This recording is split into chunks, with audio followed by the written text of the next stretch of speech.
Bien, bonjour ou rebonjour. Ce matin, on a évoqué donc pendant le TD de compta cette idée d'une vidéo expliquant en fait ce que vous êtes en train de faire cette semaine, c'est-à-dire les seuils intermédiaires de gestion et la capacité d'autofinancement. Et donc, ce que je voudrais à travers cette vidéo, c'est venir compléter en fait le cours, alors qui n'a pas eu lieu bien sûr en amphi, puisque les circonstances nous l'ont obligé, mais en fait je voulais simplement compléter le cours que vous avez eu en version papier et répondre à une question fondamentale en fait, les seuils intermédiaires de gestion et la CAF, à quoi ça sert? Donc c'est l'objet de cette vidéo, j'espère que ça vous permettra de mieux comprendre pourquoi vous faites ce type d'exercice et à quoi ça peut correspondre dans la pratique professionnelle de tous les jours, dans les cabinets d'expertise comptable ou dans les entreprises. Voilà, c'est parti, on y va. Les SIG, à quoi ça sert? La semaine dernière, j'ai fait cours avec les licences banques sur le site de Chaumont et je fais exactement la même chose là, et donc j'essaye systématiquement avec eux, qui ne sont pas donc des comptables, de leur donner un éclairage le plus simple possible et le plus pratique possible. Je ne sais pas si je réussis, mais bon, limite, vous me direz. Alors, à quoi est-ce que ça sert? Donc, quand on fait une analyse financière, en fait, oui. Quand on fait une analyse financière, en fait, voilà, on se pose des questions, on se pose deux questions, enfin, tout au moins à votre niveau en DUT-GEA du S2, on se pose deux questions.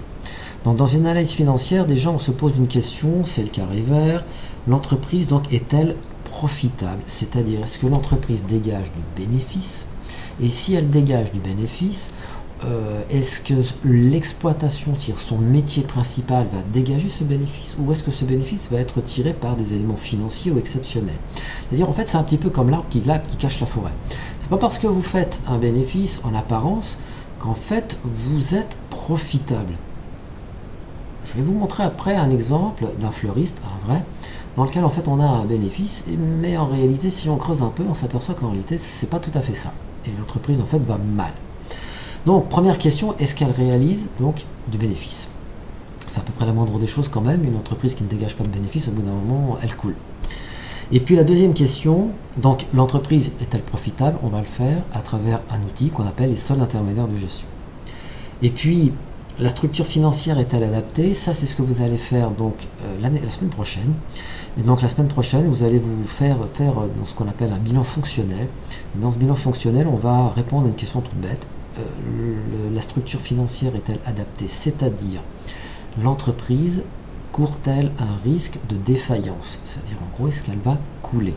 Si sa structure financière n'est pas adaptée, en fait, vous avez une grandeur qu'on appelle un besoin en fonds de roulement. Si ce besoin en fonds de roulement grandit trop, l'entreprise n'aura pas la trésorerie nécessaire pour faire face à ce besoin en fonds de roulement, et l'entreprise va couler à terme ou assez rapidement. C'est-à-dire qu'une entreprise peut être rentable, mais pas solvable. Donc vous pouvez avoir un carnet de commandes complètement plein, sur 6 mois, 1 an, comme vous voulez, mais vous pouvez couler. Donc, on va s'occuper, nous, ici, de la profitabilité à travers les soldes intermédiaires de gestion et un indicateur qu'on appelle la capacité d'autofinancement, qui en fait ne sert pas vraiment à autofinancer ou à acheter des immobilisations, si vous voulez. Ça n'a pas tout à fait ça. En fait, on va voir qu'elle a une autre utilité, cette CAF. Et puis la semaine prochaine, vous ferez donc la structure financière adaptée, c'est-à-dire en gros le bilan fonctionnel. Donc on en reparlera plus tard. Alors, je vais prendre un exemple, voilà, d'un fleuriste. Alors, attendez, c'est ça que je voulais faire, voilà. Donc ça, je l'afficherai après. Voilà donc les comptes d'un fleuriste, un vrai. Donc c'est une entreprise qui s'appelle Jasmin. Alors vous ne le voyez pas parce qu'il y a ma tête. Alors attendez, ma tête, on s'en fiche. Je la réduis. Donc, vous avez une entreprise qui s'appelle Jasmin. C'est une vraie entreprise, c'est un fleuriste. Si j'ai bonne mémoire, je crois que c'est un fleuriste sur Tours ou Orléans. J'avais racheté les comptes en fait, parce que de temps en temps, j'aime bien faire des cas concrets avec les étudiants. Donc, vous avez un fleuriste.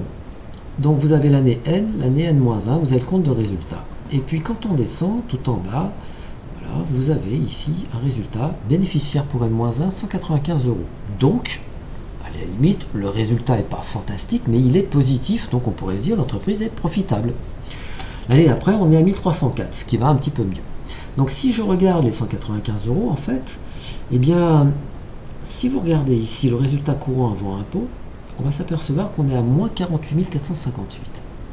Et ce qui nous permet de passer d'un chiffre négatif à 195 euros de bénéfice, c'est en fait une chose, les produits exceptionnels sur opération en capital. C'est-à-dire que l'entreprise a fait des cessions d'IMO, ça a généré donc des comptes 775, vous savez, vous êtes en train de faire actuellement un TD sur les cessions d'IMO, et bien c'est ce produit exceptionnel qui a permis à l'entreprise d'afficher un résultat bénéficiaire. En fait, l'entreprise perd de l'argent, de manière assez importante d'ailleurs. Par contre, l'année d'après, l'entreprise donc n'a plus ces produits exceptionnels, et là on a un résultat bénéficiaire qui est plus en adéquation à ce que l'on peut attendre d'un fleuriste. Donc, en fait, les SIG, ça permet de prendre le résultat et de le découper en morceaux pour voir comment ce résultat s'est constitué au fur et à mesure. C'est ce qu'on appelle les sols intermédiaires de gestion, donc des sols que vous allez empiler au fur et à mesure pour arriver au résultat final. Et ça va vous permettre de voir comment il s'est constitué et voir si éventuellement il n'y aurait pas un souci à l'intérieur. Alors vous allez me dire après à quoi ça sert. Bon, j'ai fait 195 euros de résultat, oui, bon, c'est bien, ok, mais et alors? Alors c'est là où en fait il y a un autre document que je voudrais vous montrer qui est fondamental, c'est qu'en fait il existe des statistiques sur tout un tas de secteurs d'activité qui sont faites par des centres de gestion, qui sont faites par différents organismes. En réalité il y a plusieurs types bases de données de statistiques qui sont faites. Et lorsque vous travaillez en cabinet comptable ou lorsque vous travaillez en entreprise, en fait, vous allez récupérer les comptes d'un client, d'un fournisseur ou autre, ou d'un créateur d'entreprise si vous êtes dans un cabinet d'expertise comptable. Ce créateur va vous ramener donc son prévisionnel, il va forcément être bon, et là vous allez devoir confronter en fait les chiffres du créateur avec les statistiques du secteur. Et donc là par exemple vous avez des statistiques donc de 2013 parce que j'ai pas réussi à en trouver un plus récent, parce que c'est des choses qui sont payantes. C'est des choses qu'on utilise en cabinet comptable, moi j'en ai déjà utilisé, et donc là vous vous retrouvez, voilà, alors, je vais revenir un petit peu avant, vous avez ici la vaisselle, verrerie, faïence, là c'est l'activité de fleurs, encore les fleurs, parce qu'à chaque fois il y a deux pages, puis après on est sur l'animalerie, graineterie, pardon, et donc, en fait, moi, en tant que professionnel en cabinet comptable ou en entreprise, je vais récupérer les statistiques des centres de gestion et je vais commencer à analyser les soldes intermédiaires de gestion pour m'apercevoir, pour regarder après si mes soldes intermédiaires, je ne sais pas si vous voyez ici, marge brute, vous voyez là, marge brute, valeur ajoutée, excédent brut d'exploitation, résultat d'exploitation, résultat courant avant d'impôt, résultat net. Vous les avez, et surtout vous les avez en pourcentage, et ce sont toujours des pourcentages en fonction du chiffre d'affaires. Donc quand je dis ici que j'ai une marge brute moyenne de 57,3%, ça veut dire que tous mes fleuristes sont à peu près dans une zone de 55 à 57%, un petit peu plus, un petit peu moins, mais je dois être à ça. Si votre créateur d'entreprise vient vous voir avec des comptes où il est à 10% de marge parce qu'il casse les prix, ça va être à vous de lui dire qu'à un moment donné, ça ne tiendra pas. Il va couler très rapidement. Ou s'il est à 150% de marge, là, il y a un moment donné, ces chiffres sont complètement fantaisistes. S'il va voir un banquier, ça ne passera jamais. Il n'obtiendra jamais son prêt. Et surtout, attention, il faut bien penser que dans la réalité, un créateur d'entreprise va vous venir avec son business plan, c'est-à-dire ses chiffres financiers, et il va vous demander de les valider pour aller voir ensuite la banque. Et la banque, en général, donc, est frileuse. La banque va vous demander, vous, en tant qu'expert comptable, de valider les comptes, et elle ne le fera que si vous les certifiez, c'est-à-dire que vous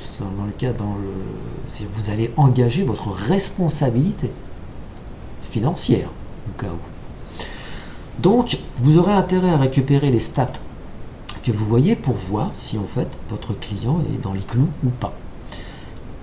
Alors vous pouvez aussi recourir aussi aux autres dossiers fleuristes que vous avez dans votre cabinet d'expertise comptable aussi, parce que vous avez déjà des clients, vous avez déjà des moyennes, vous savez à peu près où en sont tous les fleuristes que vous avez déjà.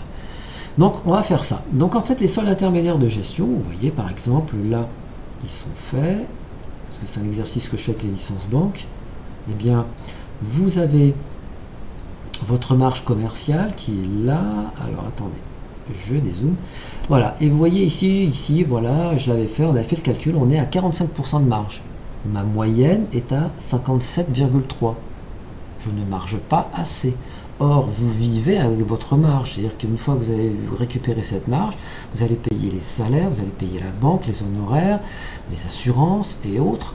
Et donc, à la fin, vous allez dégager un bénéfice. Donc déjà, on ne marge pas assez.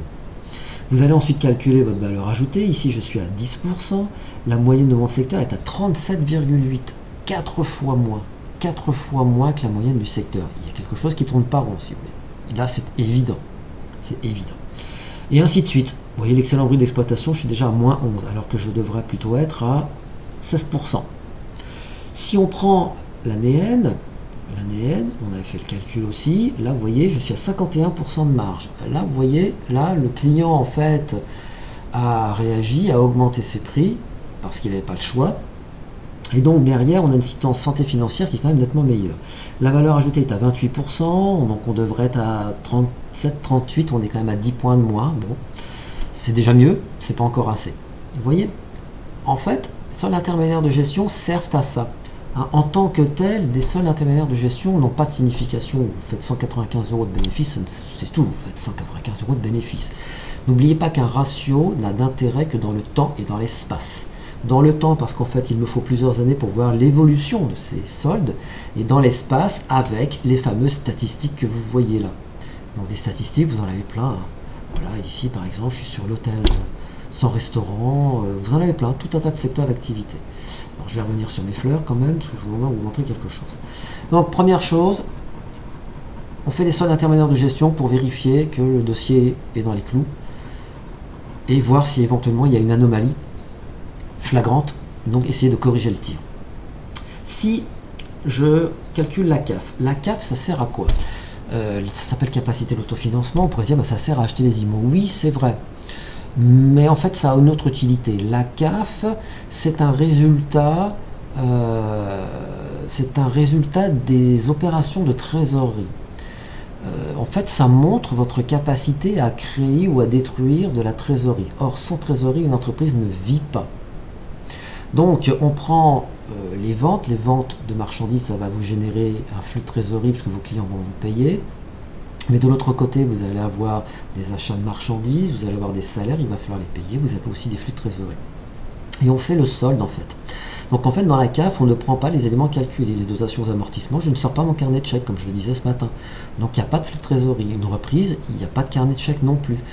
Donc la valeur comptable des éléments de l'actif cédé, c'est pareil, il n'y a pas de carnet de chèque, il n'y a pas de flux. Donc je ne garde que les éléments liés par un flux de trésorerie et ça me donne donc mon résultat de trésorerie ou ce qu'on appelle une CAF. Alors c'est pas tout à fait un résultat lié aux opérations de trésorerie puisqu'en fait il y a deux biais qui viennent entacher ça. Il y a un biais politique parce que derrière il va y avoir des distributions de dividendes lorsque vous êtes en société. Or là les distributions de dividendes seront faites ultérieurement. Elles sont donc dans la CAF. Et puis il y a un autre biais, c'est ce qu'on appelle le besoin en fonds de roulement que vous allez étudier la semaine prochaine. Les clients ne payent pas tout de suite, ou vous ne payez pas tout de suite vos fournisseurs. Donc il va y avoir des décalages dans le temps. Mais grosso modo, c'est à peu près ça. Retenez l'idée. Vous pensez qu'une banque, un banquier, va systématiquement contrôler la CAF de ses clients à qui il a prêté de l'argent, parce que si la CAF est négative, vous détruisez de l'argent, ça veut dire que vous n'allez pas être capable de payer les annuités d'emprunt. Et là, pour un banquier, c'est pas bon. Alors, la CAF, vous avez vu qu'il y avait donc deux méthodes, la méthode additive-soustractive, je ne reviens pas là-dessus, vous avez eu le cours. Et donc après, ici, vous voyez dans la deuxième partie des statistiques, eh bien, je vais avoir ma capacité d'autofinancement. Vous la voyez en kilo-euros. Vous la voyez en kilo-euros. Donc ça vous permet de voir un petit peu si vous êtes dans les clous ou non. Et là, vous voyez, mon fleuriste, en fait, il est à moins 34 762, ce qui est extrêmement mauvais. Par contre, l'année N nous montre une CAF positive de 15 772. Donc là, ils ont dressé la barre, il fallait, c'était même urgent. Hein. Voilà. Voilà. En gros, ça sert à ça en fait. C'est le premier volet. Donc les SIG et la CAF, c'est en fait le premier volet de l'analyse financière. Ça permet de voir si l'entreprise est rentable et ça permet de voir si l'entreprise est dans les clous par rapport aux moyennes du secteur d'activité. Et ça vous permet, vous, en tant que collaborateur dans un cabinet d'expertise comptable, de voir si en fait le business plan de quelqu'un, d'un futur client, tient la route ou non. Et puis surtout, si jamais ça ne tient pas la route, c'est un élément de dialogue pour le ramener à la réalité et lui montrer que l'idée qu'il se faisait de la future boutique de fleurs va pas être tout à fait celle-là, et il va falloir donc s'appuyer sur des statistiques. Voilà, j'espère que ça a été plus clair. Bon, je vais refaire un petit peu de montage vidéo derrière tout ça et je vous mets tout ça en ligne. Voilà, au revoir.